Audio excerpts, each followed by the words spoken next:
네, 안녕하세요. 김프로입니다. 오늘 코스피는 2.5% 상승, 코스닥은 3.59% 급반등을 하면서 마감을 했고요. 어제 이제 말씀드렸던 것처럼 나스닥이 금요일 날 전저점에 종가를 딱 맞춰놓고 끝났기 때문에 여기서 기술적 반등이라도 한번 나와줄지, 뭐 나왔다가 다시 이렇게 바닥을 잡을지, 반등이 나왔다가 다시 전저점을 깰지는 제가 모르겠지만, 그래도 첫 전저점에 닿는 구간이기 때문에 반등은 한번 시원하게 나와야 되지 않겠나라는 생각을 가지고 있었고요.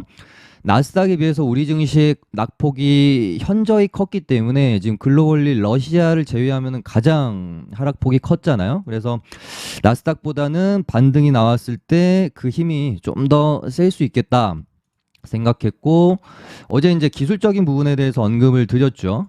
올 초에 본격적인 하락 추세가 이렇게 이제 시작이 되고 1월 달에 고점에서 저점까지 20% 폭락이 나온 다음에 거의 이제 한 달짜리 하락인데요. 그리고 나서 리바운딩이 한 9%짜리가 나왔습니다. 그래서 말씀드리는 거는 이런 어떤 파동의 추세를 말씀드리는 게 아니라 이 폭락에 대한 바로 나오는 리바운딩의 수치를 말씀을 드리는 거예요. 그리고 6월 달에 있었던 전쟁 리스크로 인해서 20% 폭락 후에 한 8% 정도의 반등이 나왔어요. 그러니까 하락폭이 이때랑 지금 요때랑 거의 같고 반등폭도 뭐 한 8에서 10% 정도 사이가 나왔다라고 보면은 지금 패턴은 어느 정도 일정하게 진행이 되고 있습니다. 거기서 지금 우리 시장이 8월 중순부터 고점을 이어보면 20% 폭락이 나온 상황이었기 때문에 이 패턴을 보면 여기서 리바운딩이 한번 나올 수 있을 만한 가격대는 진입을 했다. 단 기간적으로 1월과 6월보다는 조금 길었기 때문에 이 낙폭에 대한 고점을 여기로 잡을지 이런 구간으로 잡을지는 조금 고민이스러운 거죠. 근데 혹시 고점을 여기로 잡더라도 하락 캔들이 투매가 한 번 정도 더 나오게 되면은 한 650 정도로 봤기 때문에 저번 주 방송에서도 한번 제가 언급을 드렸지만 어찌됐건 이번 하락에 반등이 나올 수 있는 구간을 650에서 700 사이로 저는 봤고, 요때부터 이날입니다. 9월 26일 월요일 종가 부근부터 저희 이제 뭐 정혜원방도 어떤 거 베팅 1차 베팅 뭐 더 떨어지면 뭐 2차 베팅 한 650까지 보고 분할 매수를 계획을 하고 좀 접근을 할 것이다 라는 말씀을 좀 드렸었죠.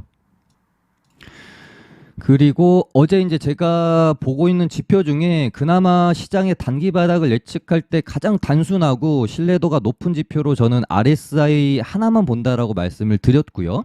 이렇게 RSI가 무릉동이에 깊이 풍덩 빠졌을 때 급반등이 좀 나올 수 있지, 살짝 발만 담그면 사실은 바닥으로 예측하기는 좀 힘들어요. 그래서 요번에도 사실 요때도 시장에 대한 공포감이 크기는 했지만 무릉동이에 살짝 발만 담궜기 때문에 이런 식으로 풍덩 담궜을 때 단기 바닥이 나올 확률이 큽니다. 그래서 RSI 지표를 좀 잘 보시라고 말씀을 드렸었고, RSI 무릉동이의 풍덩 담겨진 상황에서 개인들의 수급 패턴이 시장이 하락하는데도 불구하고 매수를 하지 않고 뭔가 좀 이제 못 견뎌서 레버리지 물량이 나오는 듯한 수급 패턴이 나오는데, 그것들을 외국인과 기관이 받아대는 이런 수급 현상이 보이면 단기적으로 바닥에 대한 가능성이 좀 높겠구나라고 생각을 할 수 있다라고 뭐 어제 방송에서도 말씀을 드렸고요. 그런 모습이 저번 주 목요일, 금요일 이틀에 걸쳐서 나왔다라고 저는 판단을 했습니다. 물론 이 구간 안에서 9월 마지막 주 전체적으로 개인은 매도하고 외인과 기관은 매수를 했어요. 근데 특히나 개인의 레버리지 물량이 출회된다는 느낌이 목요일, 금요일 날 좀 많이 받았던 거고요. 어제 방송에서 말씀드린 것처럼 신용잔고가 6월 저점 잡을 때 찍었던 17조, 뭐 16조 요 정도까지 지금 내려왔기 때문에 여러 가지 뭐 기술적 지표로도 그렇고요. 개인들의 수급 형태로도 그렇고 단기적으로 바닥 구간에는 충분히 지금 접근했다라고 좀 저는 생각을 했고, 그 부분 어제 말씀을 드렸습니다. 그래서 혹시라도 나스닥이 전저점을 깨게 되면은 하루 정도까지는 더 추가 하락이 나올 수는 있겠으나 저는 650포인트를 마지노선으로 보고 있다라는 어떤 의견도 좀 드렸었습니다. 네, 어제 이제 미국 증시가 반등에 성공하면서 한 2%대 상승을 했죠, 나스닥이. 하지만 우리 증시는 글로벌리 낙폭이 좀 많이 컸기 때문에 훨씬 더 크게 3.59% 코스닥이 반등이 나오면서 마감이 되어졌습니다. 그리고 지금 장중에서부터 미국 선물까지 이제 계속 오르고 있었기 때문에 우린 여기서 이제 두 가지를 생각을 해봐야 될 것 같아요. 지금 선물이 거의 이제 시간에까지 있을 때도 1.5%, 7% 왔다 갔다 했었거든요. 그래서 우리 증시에 오늘 3.6%이 반등이 나스닥에 비해서 과대한 낙폭에 대한 리바운딩이 그만큼 나온 건지, 아니면 오늘 그러니까 어제 미국 증시가 오른 것 플러스 장중에 미국 선물까지 올라주면서 내일 오를 것까지 선반영이 된 건지, 이 부분을 내일 오전 흐름까지 좀 지켜보면 좀 답이 나올 것 같아요. 만약에 이제 제가 지금 보고 있는 게 단기 저항이 될 수 있는 게 요 가격대거든요. 700포인트 의미 있는 라운드 피겨 값이기도 하고, 투매 이후에 거래가 좀 많이 일어나면서 저항 구간으로 작용했던 가격대이기도 합니다. 그래서 이 700포인트를 오늘 뭐 미국 선물만 보면은 미국 증시 갭 좀 이렇게 떠가지고 양호하게 한 뭐 반등 마감 뭐 웬만하면 하지 않을까 생각을 하고 있는데, 그렇게 되면 우리 증시가 여기서 이제 뭐 갭을 좀 띄우고 내일도 뭔가 이런 식으로 뭐 큰 폭의 상승이 나오기까지는 힘들겠지만, 그래도 오늘의 이제 뭐 종가를 훼손하지 않고 어찌됐건 내일도 좀 이런 식으로 양봉 마감을 해주게 된다라고 하면, 이번 이 기술적 반등의 고점 구간을 한 여기 이제 좀 적게 잡으면 뭐 지금 과거 지금 올 초에 있었던 1월과 6월장의 어떤 패턴이랑 똑같이 우리가 계산을 해봤을 때는 8에서 한 10% 정도가 나올 수 있겠다. 그러면 이번 장의 반등폭을 700한 10포인트에서 만약에 이제 10%가 나오게 되면 요 정도 되겠습니다. 그러면 700 한 25포인트라서 제가 이제 보고 있는 것은 반등이 좀 작게 나오면, 아이고 이게 말을 안 듣네요. 반등이 좀 작게 나오면 710포인트, 좀 크게 나오게 되면은 여기 이제 갭까지 메우는 자리가 될 것 같아요. 725포인트 요 구간 안에까지는 반등이 좀 이렇게 나와줄 수도 있겠다라고 지금 생각을 하고 저도 대응을 해보려고 합니다.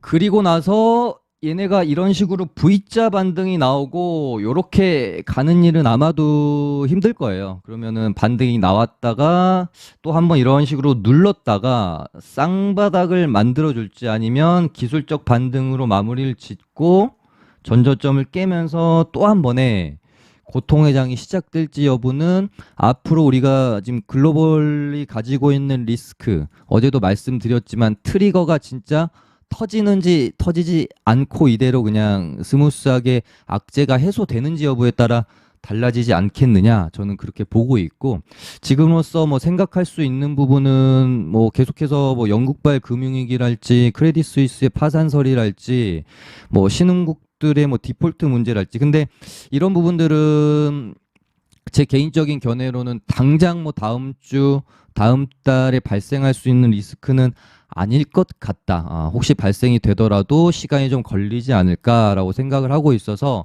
당장 시장의 반등세를 누르고 다시 뭐 투매 형식의 시장의 투심을 좀 안 좋게 만들 수 있는 리스크는 아마도 지금 뭐 정말로 러시아가 핵을 사용하느냐 여부 리스크 말씀드리는 겁니다. 핵을 사용하느냐 여부, 아니면 이제 10월 13일 날 발표될 또 한 번의 산입니다. CPI 물가지수 발표에서 전월 대비 뭐 하락하지 않고 뭐 오히려 상승을 한다거나 시장 예상치를 상회한다거나라고 하면서 다시 한번 이 물가에 대한 공포를 시장에 좀 대두시킬 수 있는 이런 이벤트 두 가지가 지금으로서는 가장 단기적으로 빠르게 우리 시장에서 좀 중요하게 생각해야 될 이벤트라고 보고 있습니다. 네, 그리고 이렇게 이제 시장이 반등이 예상될 때 항상 우리가 이제 고민하는 부분은 그런 거죠. 어떤 섹터, 어떤 테마, 어떤 종목이 가장 크게 반등이 나올까? 저는 저번 주인가 저번 주 초 정도 됐던 걸로 기억을 하는데요. 결국은 다시, 그러니까 항상 말씀드리는 게 시장이 폭락이 나오기 전까지 이 시장을 주도했던 섹터나 테마에서 결국은 시장이 돌아서면서 반등이 나올 때 가장 크게 돌림 상승이 나온다라는 부분을 말씀을 드렸고, 저는 이제 결국은 또 뭐 태조 이방원 가운데서 가장 주도 테마였던 태양광 섹터가 가장 큰 뭐 반등력을 보여줄 수 있지 않을까라는 좀 생각을 했고요. 그 가운데서도 대장이었던 현대에너지 솔루션을 저희 이제 정혜원 방에서도 금요일 날 종가 베팅을 좀 들어가서 오늘 일단은 좀 반등을 저희도 이제 수익 실현을 하고 나왔는데, 시장에 어느 정도 반등세가 추가적으로 좀 이어진다라고 하면은 얘네들도 이런 식으로 한 21선까지는 일단 현대 에너지 솔루션 기준으로 보면은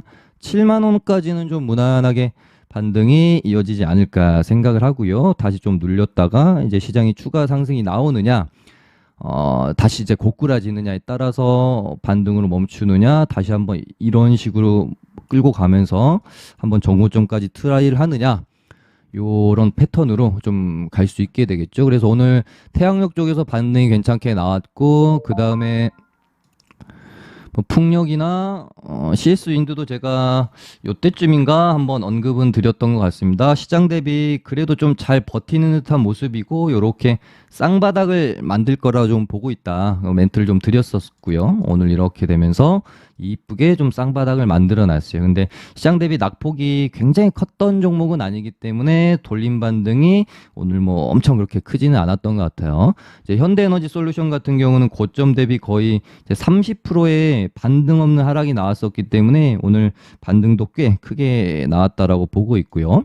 그래서 그 말씀도 한번 좀 드려야 될 것 같은데, 이제 이렇게 시장이 바닥에서 급반등이 나올 때 가지고 있던 종목이 크게 시장만큼 반등을 해주는 종목도 있고, 시장이 이렇게 오르는데도 내 종목은 보합권에 있거나 꼴랑 뭐 1, 2% 상승을 보이고 있거나 하면은 시장이 하락해서 손해를 보는 것만큼의 어떤 상실감과 소외감을 느끼기도 하거든요. 근데 항상 이렇게 시장이 바닥에서 반등이 나올 때는 그 반등이 나오는 순서 또한 있어요. 이렇게 바닥에서 나오는 첫 반등 한 이틀차 반등까지는 하락폭이 가장 컸던 순으로 일단은 리바운딩이 많이 나옵니다. 그리고 나서 얘는 이제 하락폭이 컸던 애들이 리바운딩이 어느 정도 다 나오고 나면은 그 다음에 시장이 하락함에도 불구하고 좀 잘 버텼던 애들이 순환매가 좀 돌면서 올라가는 경우가 있고, 그리고 이제 차분차분 안 올랐던 애들이 계속해서 이제 순환매가 돌기 때문에 오늘 뭐 내 종목이 좀 안 움직였다라고 해서 너무 소외감을 느끼실 필요는 없을 것 같고요. 시장이 여기서 조금 더 추가 상승을 한다는 전제가 깔린다면은 기다리면 좀 안 올랐던 종목들도 또 순환매가 돌면서 오를 거니까 조금 뭐 인내를 뭐 하시면 좋을 것 같고요. 그래서 뭐 신재생 쪽도 태양력, 그다음에 풍력, 그다음에 뭐 수소 이런 순으로, 수소도 낙폭 대비하면은 엄청 그렇게 큰 반등이 나온 건 또 아닌 것 같아서 추가적으로 충분히 상승 추가 반등 이어갈 수 있는 여력이 있다라고 저는 보고 있습니다.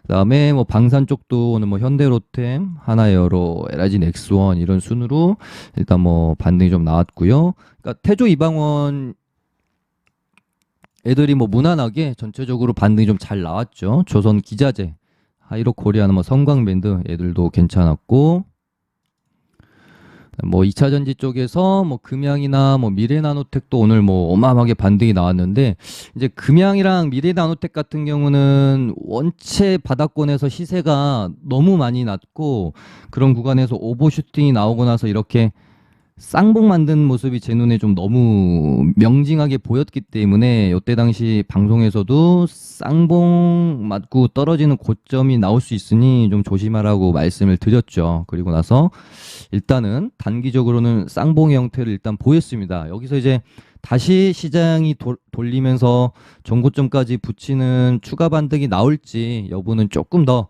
지켜볼 필요가 있을 것 같고요. 미래나노텍도 마찬가지죠. 이렇게 쌍봉의 형태로 일단 좀 떨어졌고 여기서 다시 이렇게 좀 추세를 만들어 갈지는 조금 더 지켜봐야 될 부분이긴 하지만 뭔가 확률 높게 공격적으로 접근하기엔 조금 시세가 많이 났기 때문에 부담스럽다는 생각도 듭니다.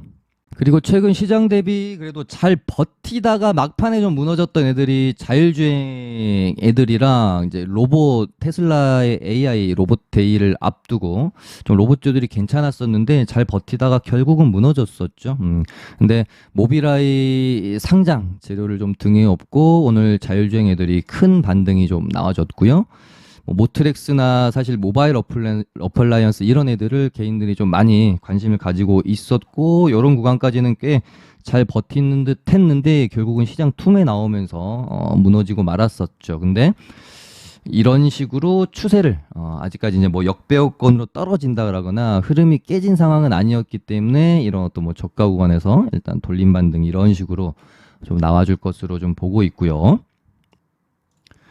뭐 모바일 어플라이언스도 이렇게 되면 다시 차트를 이렇게 이제 만들어 가겠죠. 그리고 나서 이런 저항대 구간 4,250원 뭐 이런 구간을 넘기는 어떤 상승이 돌파 상승이 나오는지 좀 지켜봐야 될 것이고 그다음에 테슬라의 휴머노이드 로봇 이제 그러니까 뭐 출시라기보다는 그 AI 데이 마치고 나서 평이 이제 조금 엇갈리는 부분들이 있었는데 단순히 이제 휴머노이드 로봇 자체로만 봤을 때는 뭐 혹평도 있고 괜찮았다는 평도 있고 반반 좀 갈린다라는 느낌이었는데 문제는 뭐였냐면은 로봇데이 이후에 테슬라의 주가가 굉장히 좀 폭락을 했기 때문에 이제 로봇주들이 더 좀 힘을 못 쓰지 않았나 하는 생각도 있어요. 보통 이제 이벤트를 앞두고 기대감으로 좀 많이 오른 상황이었으면은 이벤트에서 조금만 실망스러운 결과가 나와도 이렇게 폭락을 하는데 사실상 로봇 관련주들이 이벤트를 앞두고 하락이 좀 많이 나왔었기 때문에 저는 반등이 조금 나올 수도 있겠다라는 그러니까 이벤트 끝나고 오히려 좀 평이 괜찮았으면 반등이 크게 나올 수 있겠다 생각을 했는데 테슬라 주가가 폭락을 해버리니까 로봇주들은 오늘 뭐 사실상 뭐 시장 대비하면은 그렇게 좋은 모습은 아니었다라고 보고 있어요. 근데 뭐 이제 테슬라 주가 폭락의 이유가 휴머노이드 로봇 때문은 아니었기 때문에 이 부분이 뭐 어떻게 진행될지 조금 봐야 되겠지만 저는 사실 뭐 단기적으로는 뭐 제가 이번 주 다음 주 당장 어떻게 되겠다라고 말씀을 못 드리겠지만 항상 예전에도 말씀드렸는데 이 테마가 실적을 등에 업으면서 섹터로 변해가는 과정 안에 이 로봇도 있다라고 저는 보는 겁니다. 2차 전지가 제일 처음 테마로 형성이 되면서 가다가 결국은 실적을 조금씩 그러니까 가시적으로 실적을 쌓아가면서 이제 섹터로 변해가는 이런 과정을 항상 거치거든요. 근데 테마로 형성됐다가 실적으로 눈에 보여주지 못하면 말 그대로 테마로 끝이 나는 거고 테마로 시작을 했다가 실적을 증명해내면 섹터로 변해가는 거거든요. 저는 이 로봇도 테마로 시작을 했지만 이 허상이 아닌 실제적인 매출을 올릴 수 있는 그런 산업이고 섹터라고 보기 때문에 앞으로 좀 저는 뭐 성장성이 높은 그런 테마로 봅니다. 그래서 뭐 중장기적으로 저는 로봇을 굉장히 좀 좋게 보고 있고요. 이제 그런 흐름들을 레인보우 로보틱스라는 차트만 봐도 어느 정도는 좀 나오는 것 같아요. 이미 이제 올 초에 시장이 빠그러지는 구간 안에서도 얘는 이렇게 바닥을 다지고 시세를 좀 내고 있는 가운데 있죠. 네, 그래서 로봇주들은 좀 단기적인 시각보다는 조금 더 길게 보고 가는 시각이 필요하지 않겠나 그렇게 보고 있습니다. 그 다음에 ARM 관련주는 손정희 회장의 방안을 기점으로 재료가 소멸이 되는 모습을 보이다가 워낙 낙폭이 컸기 때문에 안 그래도 기술적 반등이 나와야 되는 자리에서 어떤 손정희 회장의 방안을 다시 한번 이제 재료로 조금 이제 이용을 하는 듯한 느낌이죠. 그래서 저는 사실 기술적 반등으로 죽을 거라고 생각을 했는데 오픈 엣지 테크놀로지가 상한가를 들어가면서 분위기를 일단 좀 바꿔놨고요. 근데 저는 ARM 테마는 지금에 와서 적극적으로 공략하기는 조금 리스크가 있다라고 보는 게 뭐냐면 이제 손정희 회장과 삼성의 딜이 뭐 가시적인 부분이라도 좀 나와주면은 재료가 더 이어질 수는 있겠죠. 인수의 의지를 삼성이 비추게 되면 당연히 얘네는 2차 파동으로 넘어갈 것이고요. 근데 인수가 아니라 뭐 지분 투자 쪽으로 방향을 잡는다. 그러면 이제 조금 저는 애매해질 가능성이 있겠다라고 생각을 하고 있고, 정말 최악의 경우 아무런 성과 없이 손정희 회장이 돌아간다. 딜이 그냥 뭐 아무런 이야기가 오고 가지 않고 끝이 났다. 그러면은 얘네들이 이제 재료가 약간 이제 소멸될 수 있는 것도 있고, 거기다가 한 가지 추가적인 뭐 악재가 나올 수 있는 부분이, 지금 뭐 매각이 아니라 상장 쪽으로 완전히 이렇게 혹시라도 갑자기 이렇게 뭐 공식적인 어나운스가 돼버리면 얘네들은 또 뭐 악재가 좀 될 수 있거든요. 그래서 뭐 장중에 좀 매매는 할 수 있겠지만 마음 편하게 오버나잇을 하기에는 조금, 저는 개인적으로는 좀 부담스러운 테마가 아닌가 생각하고 있어서 조금 더 뉴스랑 찾아보면서 추이를 지켜보려고 하는 테마입니다.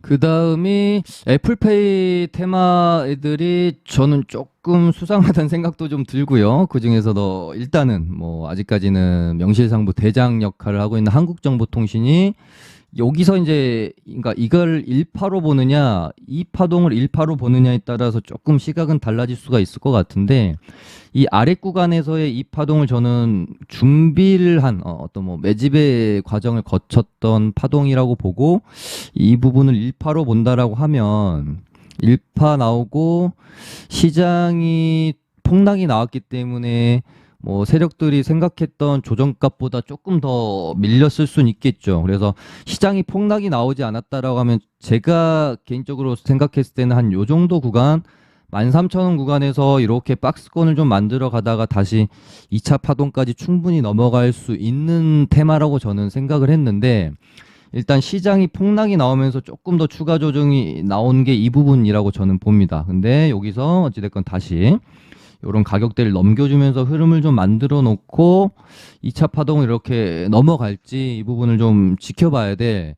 아직 저는 재료가 살아있고 실제적으로 도입이 되는 올 뭐 12월이나 이쯤까지 해서 기대감은 저는 충분히 살아있어서 이 재료를 이렇게 끝내기는 저는 너무 아쉽다라고 보는 거예요. 제가 세력 입장이라면. 그래서 연말까지는 시세를 조금 이어갈 수도 있지 않을까 생각을 해서 애플페이 애들도 좀 보고 있는데, 지금 뭐 한국정보통신만 좀 좋아 보이고요. 사실상 다른 애들은 지금 차트가 너무 무너진 상황이라서 뭐 그나마 뭐 에이텍TN이 뽑고 죽이고 다시 이런 식으로 뽑는지 뭐 이런 부분 정도 지켜보면 될 것 같은데, 일단은 한국정보통신만 좀 주의 깊게 보시면 될 것 같습니다.